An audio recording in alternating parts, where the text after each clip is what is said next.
Bismillahirrahmanirrahim.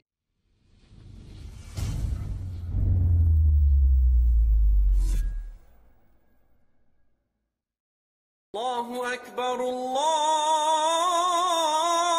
Akbar. Mengapa Nabi tidak pernah mengumandangkan azan untuk salat? Azan adalah menjadi tanda masuknya waktu salat. Sejarah Islam mencatat ada salah seorang sahabat bernama Bilal bin Rabah yang selalu mengumandangkan azan karena memiliki suara yang bagus. Lalu, apakah azan untuk salat juga pernah dikumandangkan oleh Nabi Muhammad SAW semasa hidupnya? Jika tidak pernah, mengapa Nabi tidak pernah mengumandangkan azan untuk salat? Untuk itu, Cahaya Zaman akan membahasnya. Apakah Nabi Muhammad pernah azan? Mari kita simak selengkapnya. Sebenarnya, Nabi Muhammad SAW pernah mengumandangkan azan di telinga cucunya, Hasan dan Husain, saat dilahirkan. Hal ini sebagaimana diceritakan oleh Ubadillah bin Abi Rafi dari bapaknya. Ia berkata, saya melihat Rasulullah SAW mengazani telinganya Hasan bin Ali ketika dilahirkan oleh Fatimah, sama seperti azan untuk salat. Hadis riwayat At-Tirmidzi. Namun, belum ada keterangan atau riwayat yang menyebutkan bahwa Rasulullah SAW pernah azan untuk salat selama hidupnya. Hal ini sebagaimana telah dijelaskan oleh para ulama fikih ketika menerangkan lebih utama mana antara azan atau menjadi imam. Imam An-Nawawi di dalam kitabnya Al-Mazmu berkata, dan alasan ulama yang mengunggulkan lebih utama menjadi imam adalah karena Nabi Muhammad SAW, kemudian Khulafaur Rasyidin menjadi imam dan mereka tidak mengumandangkan azan. Begitu pula dengan ulama-ulama senior setelah mereka.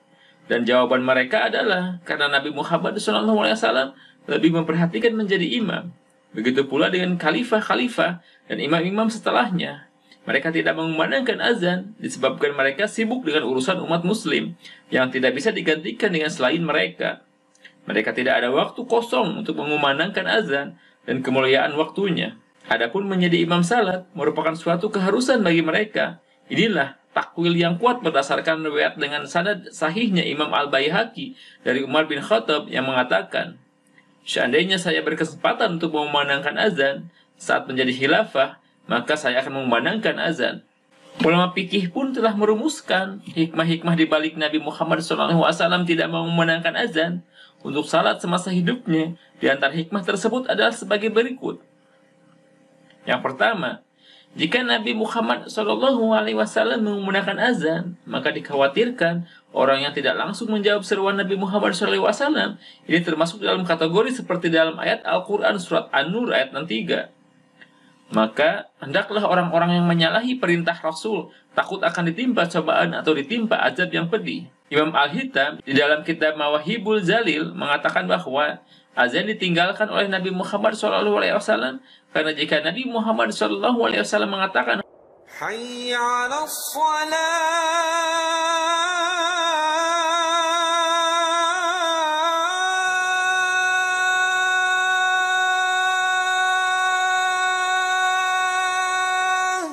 dan umat Islam tidak segera melaksanakannya, maka mereka pun akan disiksa berdasarkan surah An-Nur ayat 63 tersebut.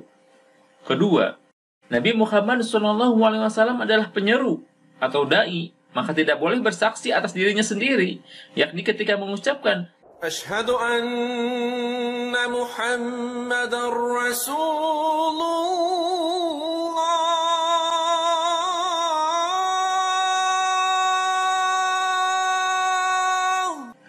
Ketiga, jika Nabi Muhammad SAW mengumandangkan azan dan sampai pada lafaz Asyhadu anna Muhammadar Rasulullah, maka di sana seakan ada pemahaman bahwa ada nabi selain dirinya.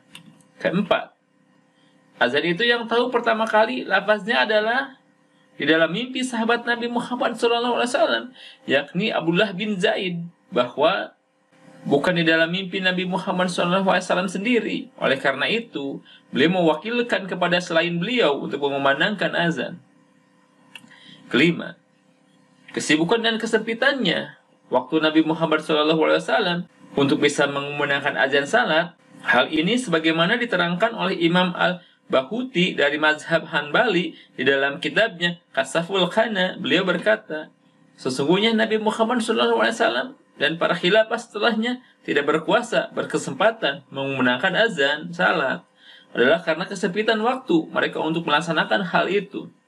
Demikianlah alasan mengapa Nabi Muhammad SAW tidak pernah mengumandangkan azan untuk salat selama hidupnya. Wallahu a'lam bishawab.